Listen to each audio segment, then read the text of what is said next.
Hey everyone, it's Laurie from Quick Scrap Craft, and today I'm doing a Disney scrap lift for my process video. I don't have photos, so this is a photoless scrapbook page only because the photos haven't been printed yet, but I do know what photos I'm going to use for this. So I was inspired by this layout here by Anna P., and she created this layout and shared it on scrapbook.com. So that's where I guess I found it on Pinterest, but somebody pinned it from scrapbook.com. Probably her. Maybe it was her. I don't know. But I'll have that link down below in the description box. So what I'm trying to do here is create the white base that you see in her layout, and I'm going to keep that layout up there for as long as iMovie lets me. But just so you can get a good look at it and try to do this for yourself, it's basically two 4x4 photos with a 3x4 cut apart card in the center. And then there's a little bit of like a banner going on down at the bottom. She did her titling on the top of the photos. I think I'm going to do mine a little bit differently. But right now I am trying to create what looks like the white part of her layout. And then she's got like some colored pattern paper that you can see peeking out from behind it. And if you are looking at what I've got right now and you're going, that's interesting, I know, and I go back and I fix it. Sometimes it takes my brain a little bit longer to figure out the way things are supposed to look and how to make that happen. So I know what I want to do. I'm going to use some of that new Disney paper that I got as part of my haul. And I am going to, or actually, did I get it for this haul, or is this actually something that's going to be in next month's haul? Now I can't remember. Well, if you didn't see it in this month's haul, sneak peek, you're going to see it in next month's haul because it was a scrapbook.com freebie it's going to be for next month's haul. So yeah, sneak peek and subscribe to the channel if you want to see when that haul video goes live next month. It'll probably go live this week actually, so stay tuned for that and don't miss out. But it's really cool Disney paper. It was a freebie and it's got a bunch of different patterns, and I'm using the fireworks ones because I have two fireworks photos from when we went to Disneyland last summer. So yes, I'm still scrapbooking last summer's photos. I will get it done, I promise. However, what I think I need to do is print what I know I need. I've been keeping track in Persnickety prints in my account there. So I've been keeping track of what I need and what sizes they need to be. So I think what I need to do is just go ahead and print all of those out first, and then put them on all of the layouts that I have done. And then I need to buy an album and start putting some of these layouts into an album and kind of see, this is first, then I still need to do layouts for these photos. And so I'm going to like save space for those just to kind of give myself more of a visual of what has been done and what still needs to be done. I tried to do a list in my notes app on my phone, but I wasn't very good at updating that as I was doing more layouts. So I'm a little unsure of what I've done so far, and I think it's just going to be too tedious to keep trying to like refer back to my computer and then the photos that I have and what's in Persnickety. So I think I just need to print them all out and start there. I think that would be a good plan of action, right? So I've got the two fireworks papers. They were actually 6x6 and I've cut them down to 4x4. I think I did a little bit larger than 4x4 so that my two photos could be 4x4, and then that fireworks will be kind of matting it. And I can cut my fireworks photos down even smaller so that I can make sure I see more of that fireworks pattern paper because it is really cool. And it's double-sided too. So usually with the Disney sheets, and you'll see that in the haul video, some of them have words on the back and some of them they're double-sided, so they're like words on one side and not words on one side. So you could use whatever side you want. You could make that be like right there. There's some words. You could have used that as your title. It would be really great if you were doing like a 6x6 vacation album. I, of course, am doing a 12x12 vacation album, and so that's the size I'm doing. So I needed to use these 6x6 papers in a not 6x6 way. And then the middle one is a 3x4 cut apart that I've matted on some red cardstock, and that is from Simple Stories. yeah, I think the Simple Stories collection, the Disney collection, and it's got fireworks on it too. So I'm trying to, bring in all the fireworks stuff that I possibly can. So to go along with the original layout, there were some paper strips at the top and the bottom. So I am using some of the leftover branding strips. What I like about Simple Stories, they don't have the branding strip, they don't have the pattern going across the entire branding strip, but they are still usable. You get a decent size of the branding strip. So I'm just trying to get the strips that I need and make sure that they are a good size. I'm going to be doing the edging and all that Black Hampton art ink.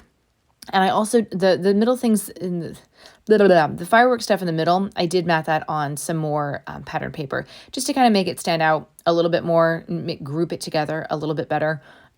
So yeah, so now I'm just getting those paper strips, and I'm like, you know what? I really hate the way that this white paper looks. And first of all, I should say I don't have any white cardstock. So what I did was I went into my stash, and I found a piece of pattern paper that I didn't really like. And I just flipped it because the other side was white. So there you go. Now I have white cardstock. So that's a good way, especially if you're trying to bash your stash. That's a really great way to use up pattern paper that you're kind of like, ooh, about. You don't really want to use it. Maybe it was given to you, or you bought it at one time and you thought it was cool and now it's not. Just flip it over. If it's not double-sided, it's going to be white on the other side. So you can easily use that as white cardstock. You can use it as your base. You can use it to mat photos. So there are lots of different ways that you can use ugly pattern paper without having the pattern showing. But what I'm doing is making it even worse. I'm trying to cut because I wanted to see more of the red, and I wanted it to not look so like funky. And it looked funky, and it still looks funky. So what I'm going to do is I'm going to go find. And I'm keeping all this in so you can see, like, this is a legit part of the process, and everybody goes through it from time to time. But that red pattern paper, I backed it, or I didn't back it. I cut the center out so that I would still have that a nice large chunk of it to use for another layout. So what I need to do, I want something that kind of goes in the diagonal so that it looks like that, that red is popping out, but it's on a diagonal. So what I needed to do is not use a 12 by 12 piece of white cardstock. What I needed was a smaller piece of white cardstock. So I grabbed another ugly piece of pattern paper, flipped it over for the white side, cut it down. I cut an inch off of two sides. So now it's a smaller square. I guess it would be like 11 by 11, and then put it on a diagonal. And it doesn't look weird. It doesn't look like there's pieces of it coming out at a strange angle going off the page. It looks much better. So just a little tip. You can always peel things up. That's why I use repositionable double-sided adhesive squares, because sometimes you got to peel stuff up and try it again. So now I'm ready to stick down my border strips, and I did pull a bunch of embellishments. I have embellishments from Simple Stories and Ellie Studio, and I'm going to use a bunch of those to create a little like banner border going underneath the photos, or where the photos are going to be. And then I've got the Simple Stories collection had a bunch of cool die cut fireworks pieces, as well as puffy stickers that were fireworks. So I'm going to use as many of those as I possibly can. And I'm also going to use some enamel dots on this layout. I wish I had more. I need to get more because I really love the enamel dots, and I used up quite a bit on this layout, but I just really like the way they look. One thing that I didn't do at the end, I did not do any splatters, and it was something that I considered. I think I might go back and add some splatters, especially once I get the photos and I really want to like finalize the layout. But I think some splatters of something, maybe my Nuvo Mica Mist in antique gold would be a good thing. If I had, the Heidi Swap Color Shine in gold, that would be perfect. But the Nuvo Mica Mist in antique gold is pretty okay. And it does make some nice splatters. Although I should look to see if is there like a goldish Tim Holtz color? Because I love those Distress Oxide sprays, and I feel like there should be, right? If you know if there is a goldish Tim Holtz color, leave that name down below in the comments so I can check it out. Also, let me know down in the comments if you have any questions on the stuff you're seeing me do, products you're seeing me use. I'm happy to answer any questions that you have. You could obviously, you don't have to scrap lift this and make it a theme park layout. It doesn't have to be Disney. It doesn't have to be theme park. You could use this general design for just about anything, pretty much, as long as you can do 4x4 photos. You can even do 2 4x4s and 1 3x4 if you have that. If you don't have cut aparts, or if you just have 3 photos that you want to get done, that's another way to do it. You could also have the photos be on the vertical in the center of the page. It doesn't have to go horizontal, right? So, play around with it based on what you have, based on the supplies that you have and the things and the theme that you're trying to create here. You make this your own if you're going to scrap lift this design. I think it's a really great design that's very general and can be used in lots of different ways. So I'm making my little banner down there out of banner stickers and banner die cut pieces that were from both of the collections that I mentioned earlier. So the Magic Word is from Ellie's Studio, and I like that because they're banners, but they're letters, so they're sort of like alpha stickers, so it's kind of cool. And that's kind of like, along with that, the magic, and then that 3x4 card where it says having a blast. I feel like that's kind of the titling for this page. I don't think I do a formal title, and that's kind of okay because I want to make sure I have space to do the journaling, because something I want to talk about with these photos that I'm going to be printing out are how we just happened to be walking through the Star Wars area at Disneyland, and we had a perfect view of the fireworks. You couldn't hear the music because obviously we weren't close enough, but unobstructed view, nobody else was around. So it was a much different fireworks viewing experience than trying to crowd in with, thousands of other people who are all, sitting around trying to, getting in your way. You don't have to do that. So if you want to do fireworks at Disneyland and you don't mind not hearing the music, you can go into the Star Wars area and you get a really nice view of those fireworks. You can play your own music, break out your phone, play some Star Wars music while the fireworks go off. I think it's still a really great experience, a really great way to see those fireworks if you want to, but you don't want to deal with the crowd. So I want to put something on that for the journaling, and I'll do that once I get the photos printed. I want to make sure that I have space to put those photos down and that I'm not going to end up covering up my journaling accidentally with, whatever else I decide to add.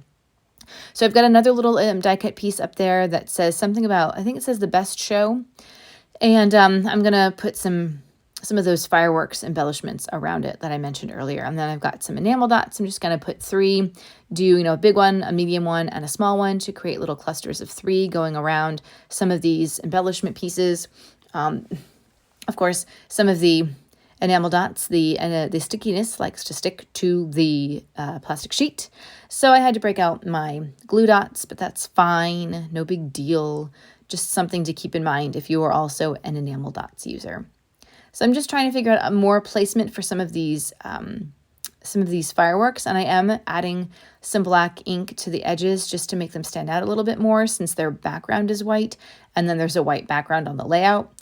Like I said, I want them to stand out some more and just be a little bit more visual, and I think the enamel dots help with that too.